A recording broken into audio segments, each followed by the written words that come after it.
عبداللہ ابن عمرو بن العاص رضی اللہ عنہما سے روایت ہے، وہ بیان کرتے ہیں رسول اللہ صلی اللہ علیہ وسلم نے فرمایا،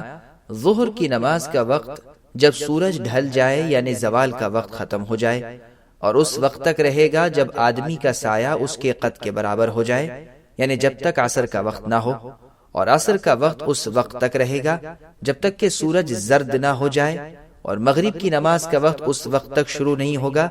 جب تک سرخی غائب نہ ہو جائے، اور عشاء کی نماز کا وقت آدھی رات تک ہے، اور صبح کی نماز یعنی نماز فجر کا وقت فجر کے ظاہر ہونے سے لے کر سورج کے طلوع ہونے تک ہے۔ طلوع شمس یعنی آفتاب کے طلوع ہونے کے وقت نماز ادا کرنے سے رک جاؤ، اس لیے کہ سورج شیطان کے دو سینگوں کے درمیان سے طلوع ہوتا ہے۔ اس حدیث کو مسلم نے روایت کیا ہے۔ وضاحت: عشاء کی نماز کا مستحب وقت رات کے تیسرے حصے تک ہے، البتہ جواز کا وقت آدھی رات تک ہے۔ ابن عباس رضی اللہ عنہما سے روایت ہے، وہ بیان کرتے ہیں رسول اللہ صلی اللہ علیہ وسلم نے فرمایا، بیت اللہ کے پاس یعنی خانہ کعبہ کے پاس جبریل علیہ السلام نے 2 دن میری امامت کرائی، مجھے ظہر کی نماز پڑھائی جب ہر چیز کا سایہ اس کی مثل ہو گیا،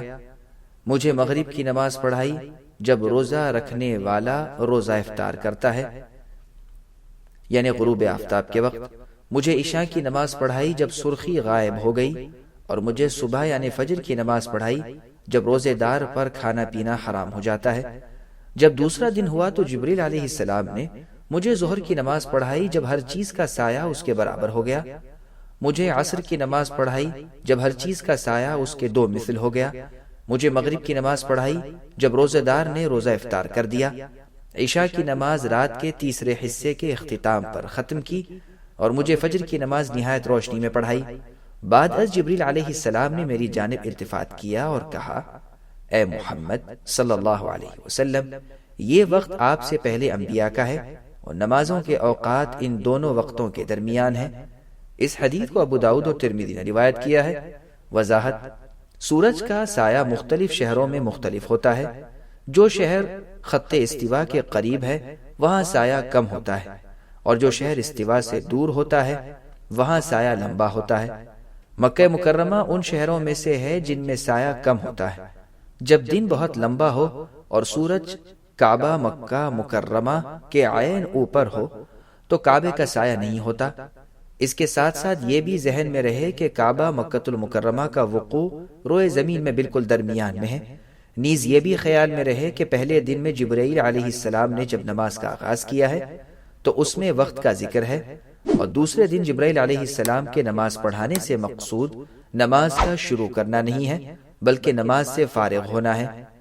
اور وہ اس نماز کا آخری وقت ہے، جیسا کہ ذکر ہے کہ عصر کی نماز پڑھائی جب سایہ 2 مثل ہو گیا، یعنی یہاں عصر کی نماز کا اختتامی وقت بتایا گیا ہے،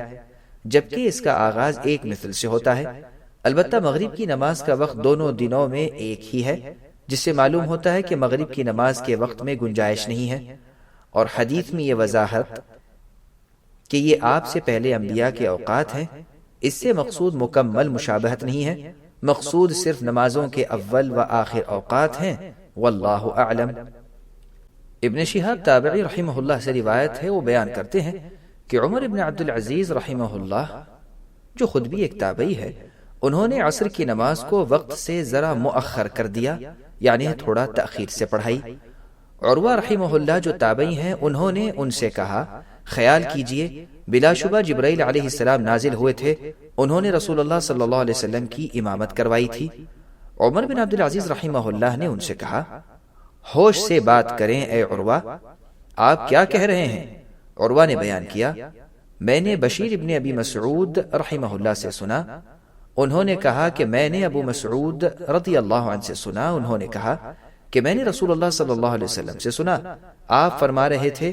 کہ جبرائیل علیہ السلام آسمان سے نازل ہوئے، انہوں نے میری امامت کرائی،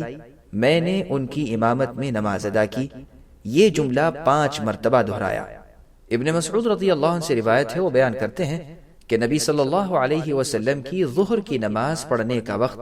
گرمیوں میں 3 قدموں سے لے کر 5 قدموں تک سایہ ہوتا، اور سردیوں میں 5 قدموں سے لے کر 7 قدموں تک ہوتا۔ اس حدیث کو ابو داؤد و نسائی نے روایت کیا ہے۔